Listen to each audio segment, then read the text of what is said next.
What's up, y'all? You know what time it is? It's about to be that time.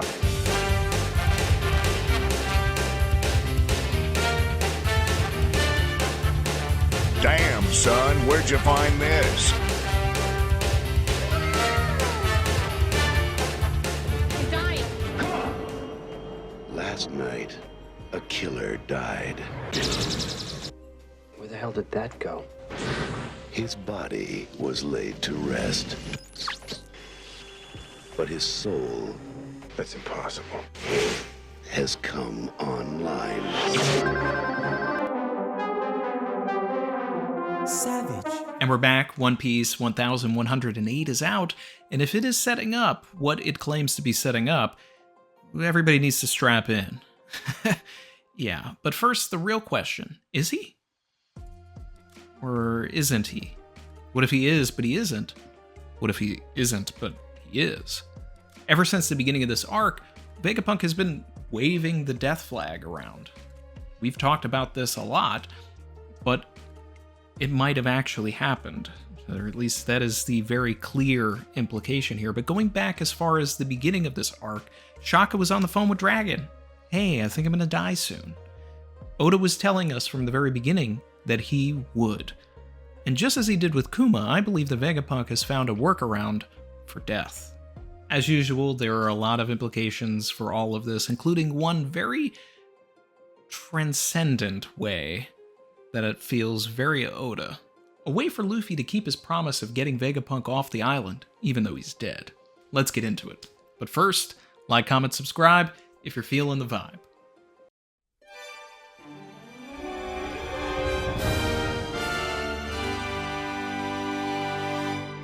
First, let me start off by saying that I do believe, wholeheartedly, with my entire chest, that Vegapunk has left the corporeal world. He is dead. Moment of silence.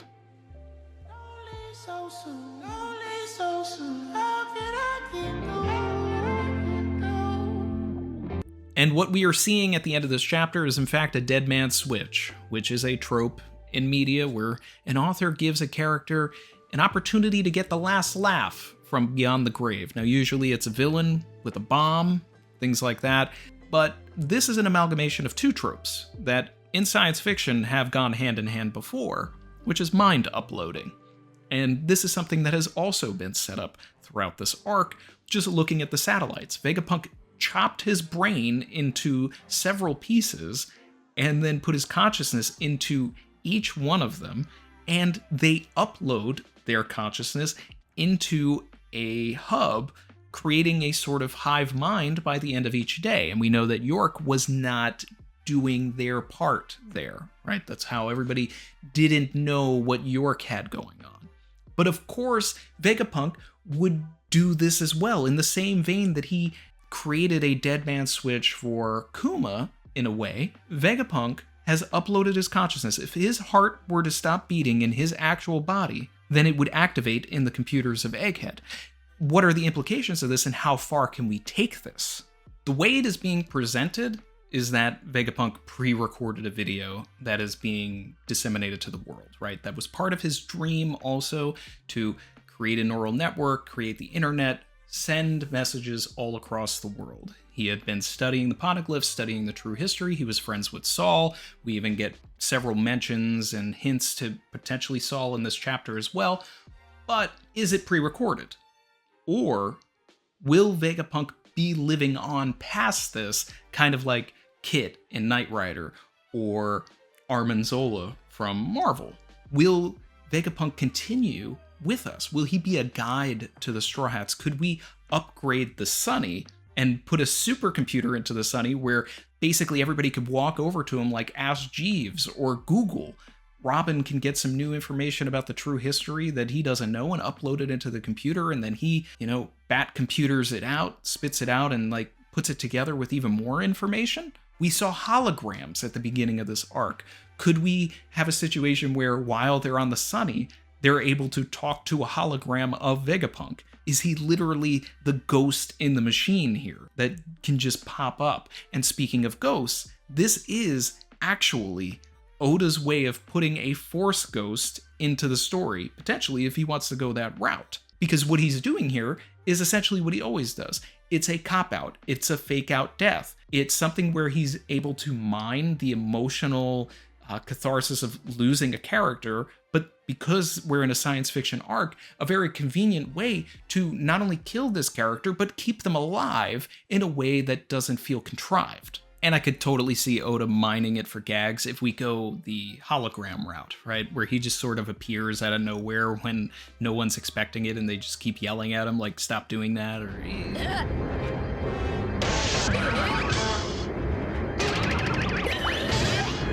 There's different ways to go about it. I really like the idea of there being a like Vegapunk room on the Sunny, though, that everybody is able to walk in and talk to, and then every once in a while we'll get this chapter that just feels like being in the whale tree at Zo, and we're with Vegapunk at the computer, and we're talking things through and moving forward as to like what the next thing is. Actually, that kind of feels more like Zordon. Right? All the Power Rangers around this floating head of Vegapunk. There's a lot of really fun, silly ways to make this work, and it'll feel like Vegapunk is a part of our crew, almost, like an honorary member, and he will get to leave the island. Just as Luffy promised, he'll just be confined probably to the ship, unless they build some sort of a satellite thing that'll transport him and give him, a little sandbox on whatever island they're on. Let's take this a step further. Let's kick this up a notch. What if it is not a room where there is this supercomputer of Vegapunk, but what if it is actually just on the back of the Sunny? And what if it is a giant egg?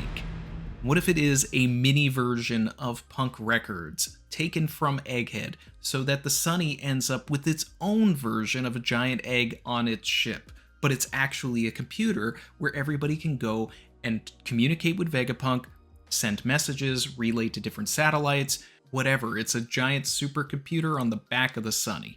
Can Frankie build a robot and then take the Vegapunk consciousness and put that into the robot? And then Vegapunk is technically alive as well. There's a lot of ways to get around all of this. And I think that that's why Oda didn't spend too much time, there is the emotional impact here. We're getting the monitor flatlining and everything, and we're very far away and removed as Vegapunk is essentially dying in Sanji's arms. But it's not this gigantic panel. The chapter title isn't The Death of Dr. Vegapunk or anything like that, but it is a death and a rebirth happening simultaneously. It's very surprising to me that Oda is setting up a major lore dump over the next couple of chapters. In my mind, I always saw Vegapunk dying, but I thought that Frankie would inherit his will, and then as we get to Laugh Tale, he would have finally created the internet thing that Vegapunk wanted, and then from Laugh Tale, we would be sending a message out that would go out to the world. Oda is just going to do it now. It's about to get spicy. Which, based on Vegapunk's connections to the Revolutionary Army and having us start with them, it seems like that's what the bookend of this particular arc is probably going to be, is that whatever this message is, whatever gets out, whatever amount of it gets out, because I do expect someone to get involved and, maybe not the entire transmission gets to everybody. I could totally see a situation where Emu from Pangaea Castle sends Uranus or whatever created that Lulusia style event, and that becomes part of the incident at Egghead. Not a new idea by any means. We've talked about that being the way that Egghead ends, but now with the context of this, there's even more of a reason for that to actually happen. There are a lot of people who are very convinced that Vegapunk will finish Clover's sentence from O'Hara, that he will tell us the name of the ancient kingdom. And while he might, I want to argue that I would prefer that he isn't the one to give us this information. If Emu is to destroy the broadcast before it gets out or anything like that, I would love if it's right before he's about to name the ancient kingdom, because I want Robin to be the person that finishes Clover's words. It is something that is so tied to O'Hara, it's something that's so tied to Robin's flashback, it really should be a character moment for her to reveal that and prove why she is one of the most dangerous people in the world, and why the government has been so afraid of her since she was an 8-year-old. If she is the one to give that information out, she will justify all of those claims. Vegapunk stealing that moment from her will be something that I'm not entirely happy with. But whatever gets out from this message, I believe will be enough to galvanize the rest of the world in favor of the Revolutionary Army. So just as we were seeing recently of all of these uprisings in different lands and monuments to the Flame Emperor Sabo and all of that in different countries overthrowing their kings like Lelucia, I think we'll see even more of that as we have sort of a decks of the world of everybody hearing this message and realizing that they've been played for the last 800 years. They're already fed up with heavenly tributes and the like. So knowing that it just trickles down this way, everybody that's fed up is going to be like, all right, fine, give me a pitchfork, whatever, it doesn't matter. I'm going to war. Meaning that it is really going to be go time from this point forward if we actually get major information in the next coming chapters. It's kind of like, for the last quarter century, we've been on this roller coaster going up, and it, little dips and turns and spins and everything. But this next chapter could be the point where the roller coaster actually starts going downhill. Oda starts giving us answers. The moment we start getting answers, that's when the roller coaster starts going downhill, and it will barrel down, and the story will end. So, guys, get ready. We still have time. We still have to go to Elbaf. We still have to, go to Laughtail and maybe one or two other islands. We have to go back to Fishman Island. There's still more content, but I think it's going to be like at a rapid pace that we're not used to after arcs like Dressrosa and Wano. I do have to say that I'm a little concerned with getting the information this way, because it does seem like Oda is just going to have Vegapunk relay a message, and then maybe we'll go to Water 7 and Fuchsia Village and this island and that island, and we'll watch all of these people hearing and watching and listening to Vegapunk speak, kind of like Uta giving her concert right to the world. It'll be kind of like that, but that's what concerns me, because it's telling, it's not showing. The way that I would prefer to get this information is a Void Century flashback. If, as Vegapunk started telling this story, the borders go black, and when we are introduced to Joy Boy, Nika, whether they're the same person or two different people, Nefertari D. Lily, and we get context on all of this information as Vegapunk believes it to be. Adding context to, like, the way Saturn feels towards Luffy. Adding a nice bookend when Vivi returns to the story after we just learned about her ancestor. Inevitably, it might feel clunky with flashback after flashback since we just had the Kuma one, but I'm so ready for it. And I may feel differently about all of this when Oda actually presents the information. I do believe eventually we will get a Void Century flashback, in which case it may just add extra context, which is okay too, but if there's any big emotional turns, finding out that this person kills this person and this person does this, those are things that are way better saved for the flashback than seeing text. It's kind of like reading spoilers versus actually looking at the chapter. That's the way I feel.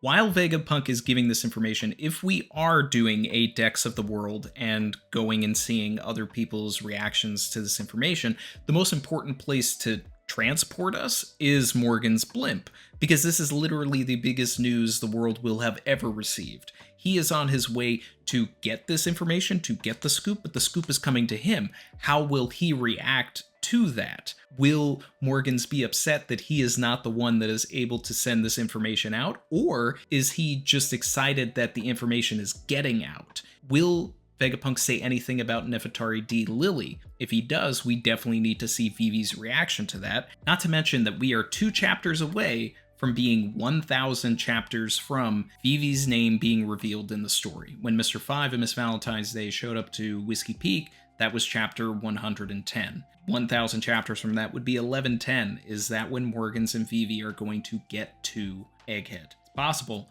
but I am expecting to see both of them next chapter if we're going around the world with this information. My favorite part of 1108 was just the giants. Seeing Dory and Brogy interact with Frankie and Bonnie, it was just really wholesome. And the way they low diff that Vice Admiral, we got all of the names of the Vice Admirals now, but I really don't expect them to do much. They're not impressing me outside of Doll. It's fun to see that there's some sort of a connection there with Saul, and it seems implied that Dory and Brogy are talking about Saul, but it would be fun if they were talking about somebody else, and that it's kind of a fake out. But those pages being back to back seem like it's really trying to you know, hammer in that, hey, we're going to Elbaf and we're going to see Saul, which I am very excited for. The Caribou scene felt like filler. Some people may like it, but it really was just for casual readers, just to remind them, keep them up to speed that yes, Caribou knows the location and identity of certain ancient weapons, and that's what he's going to give the Blackbeard. As somebody that lives and breathes all of this, I've known this for 10 years. I didn't need 2 pages for that. Luffy had one of his greatest showings of all time. Big, I'm not locked in here with you, you're locked in here with me energy. He ragdolled Saturn and Kizaru once again. Let's see where this goes, right? Part of me really likes if we do go into a flashback for the Void Century, like, because that is a great ending panel to come back to after we already have gotten some of that, but we'll see. Needless to say, Kizaru's got to be stopped. He turned Vegapunk into a donut. What is it with admirals doing this? Is that just a prerequisite for all of the admirals? They gotta learn some new tricks. And lastly, Sanji took a big L this week, but it'll be everybody's W if Vegapunk actually does spill some major tea over the next couple chapters. And that's gonna wrap things up for this week. I am very much looking forward to whatever is going to happen next week. And I want to thank everybody that supports the channel, everybody that has been engaging. I feel like it is slowly pulling us out of algorithm jail, which is a big help. Thanks, guys. And I'll see you guys for 1109. Like, comment, subscribe if you're feeling the vibe.